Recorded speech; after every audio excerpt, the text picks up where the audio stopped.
जय श्री राम। आज की कहानी है राज्याभिषेक की तैयारी। मिथिला से लौटने के बाद राजा दशरथ ने राम को राजकाज का भार धीरे धीरे सौंपना प्रारंभ कर दिया।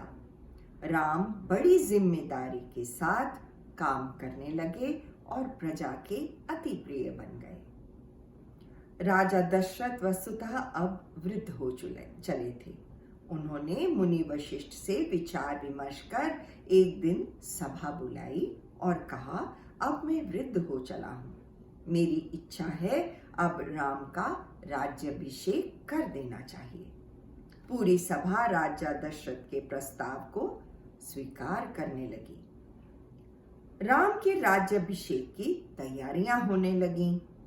रानी कैकेयी की दासी मंथरा ने भी राज्याभिषेक की सजावट एवं उत्सव की तैयारियां देखी। वह सजावट देखकर भौचक्की रह गई। जब उसे इस सजावट का कारण पता चला तो वह जल भुन गई। क्रोधित मंथरा हांफती हुई सीधी कैकेयी के कक्ष में पहुंची। सोई हुई रानी को उठाती हुई बोली, अरे मूर्ख रानी, उठ, यह समय सोने का नहीं है, विपत्ति का पहाड़ टूटने वाला है। अमंगल होने से पहले जाग जा। राजा दशरथ तेरे साथ छल कर रहे हैं। भरत को ननिहाल भेजकर राम को राजा बना रहे हैं। तू कौशल्या की दासी बनेगी और भरत राम का दास। कैकेयी राम को पुत्रवत स्नेह करती थी। उन पर मंथरा की बातों का कोई असर नहीं हो रहा था, पर बार बार अनेक प्रकार से मंथरा के समझाने पर वह मंथरा की बातों में आ गई और बोली, अब मैं क्या करूं मंथरा। तब मंथरा ने कैकेयी को दशरथ के दिए हुए 2 वचनों की याद दिलाई और कहा, दशरथ से अपना वचन पूरा करने को कहो। एक से भरत के लिए राजगद्दी मांगो और दूसरे से राम के लिए 14 वर्ष का वनवास। कैकेयी पूरी तरह मंथरा की बातों के जाल में फंस चुकी थी।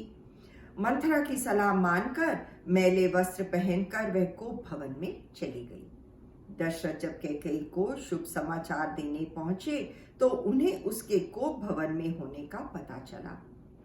कोप भवन का दृश्य देखकर राजा अचंभित रह गए। आभूषण बिखरे पड़े थे। मैले वस्त्रों में रानी खुले केश से जमीन पर लेटी हुई थी। राजा ने उन्हें मनाने का भरसक प्रयास किया, पर वह नहीं मानी। अंत में राजा ने कहा, मैं प्रिय पुत्र राम की सौगंध खाकर कहता हूं कि तुम्हारी हर इच्छा पूरी करूंगा। रानी ने तुरंत कहा, तो फिर आप मुझे वे दोनों वरदान दीजिए जिसका संकल्प वर्षों पूर्व आपने रणभूमि में लिया था। पहला, भरत का राज्याभिषेक हो, राम का नहीं, और दूसरा, राम को 14 वर्ष का वनवास हो।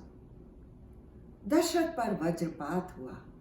वह भौचक्के रह गए। उन्हें कैकेयी की बात पर विश्वास नहीं हो रहा था। वे मूर्छित हो गए। मूर्छा टूटने पर वे बड़े ही दुखी भाव से बोले, तुम क्या कह रही हो, मुझे विश्वास नहीं हो रहा है। पर कैकेयी अपनी जगह अडिग रही। उन्होंने फिर कहा, यदि आप अपने वचन से पीछे हटे तो रघुकुल का अनादर होगा। दशरथ पुनः अचेत हो गए। राम का वियोग उनके लिए असहनीय था। वे बार बार कैकेयी को समझाते, पर कैकेयी अपनी जिद पर अडिग थी।